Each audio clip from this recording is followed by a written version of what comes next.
ఈరోజు చిత్తూరు నియోజకవర్గంలో ఈ మామిడికాయల రైతుల సమస్యల పట్ల నేను మా శాసనసభ్యులు కూతలపట్టు ఎమ్మెల్యే మురళీమోహన్ గారు ఒక ప్రెస్కి సంబంధించిన కొన్ని విషయాలని ప్రజలకు తెలియజేయడానికి మీ ద్వారా మీడియా మిత్రుల ద్వారా ఈ ప్రెస్ కాల్ చేయడం జరిగింది.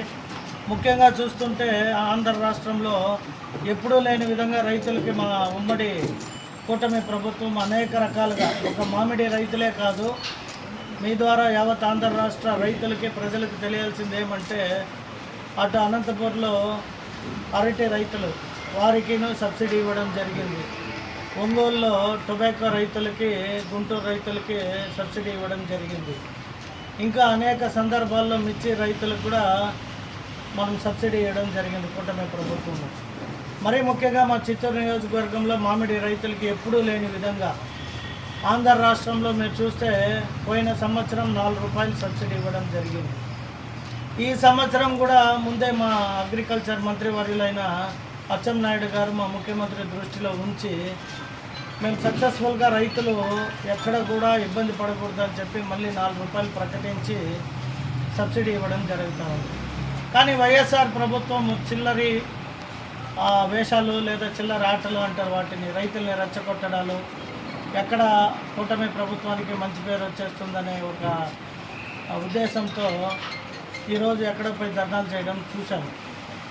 నేను వాళ్ళని ఒకటే అడుగుతున్నా, ఏ రాష్ట్రంలో అయినా, ఏ రాష్ట్ర ప్రభుత్వం అయినా రైతులకి ఎక్కడైనా సబ్సిడీ ఇచ్చిందా? పక్క రాష్ట్రమైన కర్ణాటకలో కానీ, మళ్ళీ అలాగే తమిళనాడులో కానీ ఎవరైనా రైతుల పట్ల రైతులకు ఎక్కడైనా సబ్సిడీ ఇచ్చినట్లుంటే చెప్పండి. మీ ద్వారా నేను వాళ్ళని అడుగుతున్నా.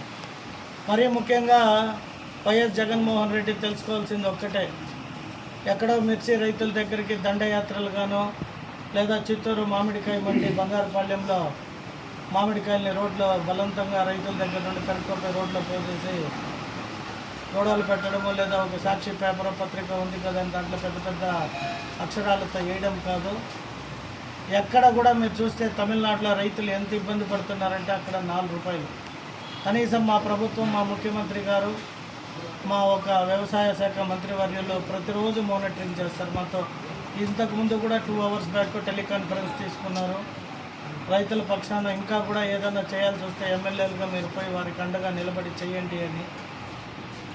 మేము మా పూతలపట్టు ఎమ్మెల్యే గారు ఆల్రెడీ బంగారుపాళ్యం అనేక గుజ్జు ఫ్యాక్టరీలు విజిట్ చేసి అక్కడ డిస్ప్లేలో 6 రూపాయలు పెట్టాలి, రైతులకి నీళ్లు, అక్కడ మంచి చెడు ఏర్పాట్లు చేయాలని చెప్పి గట్టిగా మీరందరూ కూడా చూసుంటారు, మాట్లాడి అవన్నీ ఏర్పాటు చేయడం కూడా జరిగింది. కానీ చిల్లర రాజకీయాలు, ముఖ్యంగా చెప్పాలంటే పీలేరు పెద్దిరెడ్డి రామచంద్రారెడ్డి గారి ఫ్యాక్టరీలోనే 3 రూపాయలు 4 రూపాయలు ఇస్తున్నారు అనేది ఒక ఇది నడుస్తుంది.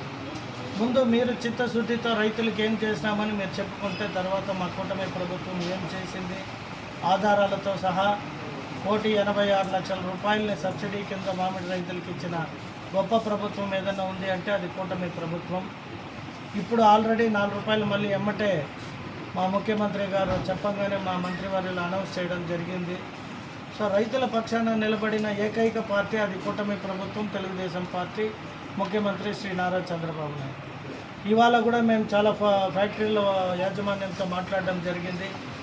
ముఖ్యంగా నా నియోజకవర్గంలో ఫుడ్ ఇన్నింగ్స్, అలాగే తాసా, ఆర్ఎంఎం, అలాగే ఇంకేవో 2 చిన్న ప్రైవేట్ ఫ్యాక్టరీలు ఉంటే కూడా వాళ్ళందరితో మాట్లాడి రైతులను ఎక్కడ కూడా వెయిట్ చేయకూడదని చెప్పి బలంగా చెప్పడం జరిగింది. అయితే వారు కూడా ఫ్యాక్టరీ ఓనర్స్ కొన్ని వారి సమస్యలను కూడా మా దృష్టికి తెచ్చి వారు కూడా కొంచెం బాధపడుతున్నారు. ఎందుకంటే ఎక్స్పోర్ట్ అనేది ఆగిపోయింది కాబట్టి మేము ఎక్స్పోర్ట్ లేకపోతే పలుపాడి పెట్టుకొని రైతులకి పోయినసారిదే ఇంకా కొంచెం డబ్బులు కూడా ఇవ్వలేకపోతున్నాం సార్, మీరు మాది కూడా మా కష్టాలను కూడా కొద్దిగా పరిశీలించాలని వారు కూడా మేము గట్టిగా మాట్లాడినప్పుడు వేడుకోవడం జరిగింది.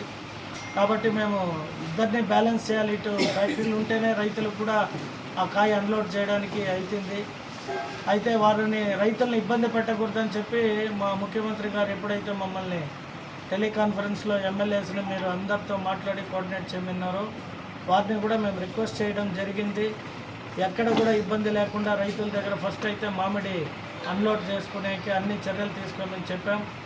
ఈరోజే ఒక మంచి నిర్ణయం తీసుకున్నాం. మా మార్కెట్ కమిటీ చైర్మన్ వెంకటేష్ ఇక్కడే ఉన్నాడు. 14 మంది డైరెక్టర్లు కూడా ఉన్నారు. ఒక్కొక్క ఫ్యాక్టరీకి నలుగురు చొప్పున లేదా 3 చొప్పున ఇక పైన ఫ్యాక్టరీల దగ్గర మా ఏఎంసీ డైరెక్టర్లు పెట్టి ఎటువంటి రైతుకు కూడా ఇబ్బంది రాకుండా, అటు ఫ్యాక్టరీల వాళ్ళకు కూడా ఇబ్బంది కలగకుండా ఏం చర్యలు తీసుకోవాలో ఆ చర్యలు తీసుకోవడానికి మా జిల్లా కలెక్టర్ గారు, నేను, మా ఎమ్మెల్యేలు ఇద్దరు గంగాధి నెల్లూరు మరియు పూతలపట్టు ఎమ్మెల్యేలు కూడా అన్ని ఫ్యాక్టరీలు, ఎందుకంటే ఎక్కువ ఫ్యాక్టరీలు ఉండేది ఈ 3 నియోజకవర్గాల్లోనే, గంగాధి నెల్లూరు, పూతలపట్టు, చిత్తూరు. లేకపోతున్నారు అనేది మా రైతు అన్నదమ్ముల వాళ్ళు చెప్పిన మాట మాకు. అందుకనే మేము రేపు కానీ ఎల్లుండి కానీ మేము ఎమ్మెల్యేలు అందరూ మాట్లాడుకొని ఈ ఏఎంసీ ఎవరైతే అక్కడ పూతలపట్టులో కానీ గంగాధి నెల్లూరు, చిత్తూరులో ఉన్నారో వారితో మేము సమావేశం పెట్టి అన్ని ఫ్యాక్టరీల దగ్గర కూడా మా ఏఎంసీ డైరెక్టర్లు, చైర్మన్లు బాధ్యత అప్పచెప్పి ఎక్కడ కూడా రైతులకు ఎటువంటి అన్యాయం జరగకుండా ఉండే విధంగా చర్యలు తీసుకోవడానికి మేము ముందుకెళ్తామని తెలియజేసుకుంటున్నాము. ఇప్పుడు మా ఆటోమేటిక్గా నేను పరిశ్రమలన్నిటికీ వెళ్ళా. ఒక పరిశ్రమలో 1 టన్ను మామిడికాయలు గుజ్జుగా మారాలంటే ఎంత టైం పడుతుంది? ఒక రోజుకి సింగిల్ కన్వేయర్ ఉన్నటువంటి ఒక పరిశ్రమలో 50 టన్నులకు మించి గుజ్జుని తయారు చేసే పరిస్థితులు ఉండవు. మరి 50 టన్నుల కన్నా మించి చేయలేనటువంటి పరిస్థితుల్లో 3 షిఫ్ట్లు నడిపినా కూడా ఎక్స్ట్రాగా మామిడికాయ గుజ్జు ఎలా అవుతుంది? అప్పటికీ ఈ ప్రభుత్వం రెవెన్యూ అధికారులను పెట్టి, ఈ మిగతా సిబ్బందిని పెట్టి క్రమబద్ధీకరణ చేస్తున్నారు.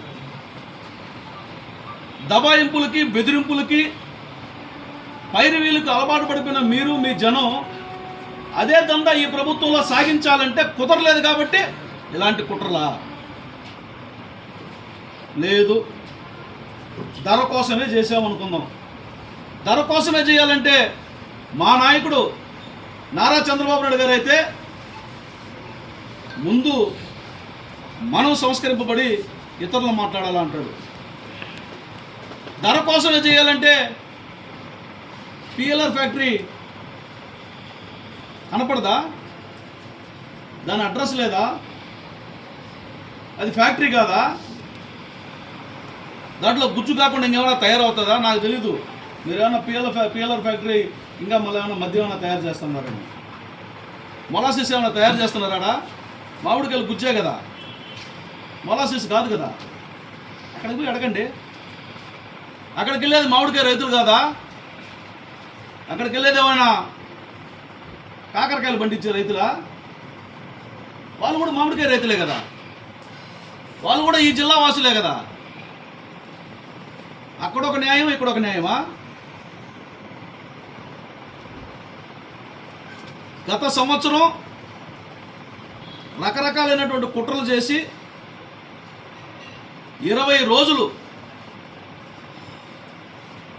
రోజులు సాధారణంగా సీజన్ మొదలైనప్పుడు స్టార్ట్ కావాల్సినటువంటి పరిశ్రమల్ని రకరకాల కారణాలతో మీరు కుట్రలు జరిపి మీ మద్దతుదారులైనటువంటి కొంతమంది ఫ్యాక్టరీ యజమానుల దగ్గర 20 రోజులు ఆలస్యంగా చేయబట్టి గత ఏడాది గందరగోళం సృష్టించారు. మీరు గందరగోళం సృష్టించారు. అయినా ప్రభుత్వ యంత్రాంగం రైతాంగం పట్ల బాధ్యతతో రైతాంగం కోసం నిలబడి ఎక్కడా కూడా ఒక్క మామిడికాయ కూడా వృధా కానివ్వకుండా, ఎక్కడ ఒక మామిడికాయ కూడా రోడ్డు పాలు కానివ్వకుండా కాపాడినటువంటి చరిత్ర మీ ప్రభుత్వంలో. మా ప్రభుత్వంలో రేట్లు బాగున్నాయి, మా ప్రభుత్వంలో అది ఇదని చెప్తున్న మీరు మీ పేపర్లో, మీ టీవీలతో పాటుగా ఇతర పేపర్లు, ఇతర టీవీలు కూడా తిరగేయండి. ఏ రోజు మామిడి రైతులు రోడ్ల మీద కాయలు పారబోయలేదో సవాల్. మీ ప్రభుత్వ హయాంలో ప్రతిరోజు ప్రతి ఊర్లో ఫ్యాక్టరీల దగ్గరికి పోలేక మామిడికాయలు రోడ్ల మీద పోసినటువంటి ఆనవాళ్ళు ఏ లైబ్రరీకి పోయినా, ప్రభుత్వ గ్రంథాలయాలు ఉన్నాయి, ప్రభుత్వ గ్రంథాలయాల్లోకి వెళ్ళండి, చూడండి, పేపర్లు తిరగండి. 2019 నుంచి 24వ సంవత్సరం వరకు ఎన్ని చోట్ల రోడ్ల మీద పోసారు. సవాల్ చేస్తున్నాం, ఈసారి గత ఏడాది ఒక్క మామిడికాయ పూతలపట్టు నియోజకవర్గం తవనంపల్లి మండలంలో ఒక మిడిల్ మేనేజ్మెంట్ ద్వారా మధ్య దళారీని ఒకరిని సృష్టించి, మాధవరం ఉన్నటువంటి పంచాయతీలో మధ్య దళారీని ఒకరిని సృష్టించి, వాడి పేరుతో ఒక ర్యాంపు, వేరే రైతు పేరుతో ఉన్నటువంటి ర్యాంపును తీసి వాడే మామిడికాయలు కొని ఆ మామిడికాయలు రోడ్ల మీద పోసి వీడియో తీసి మీ పార్టీకి ఇచ్చి అదే కాయలన్నింటినీ మళ్ళీ తిరిగి లోటేసుకుని కృష్ణగిరిని అమ్మినాడా లేదా?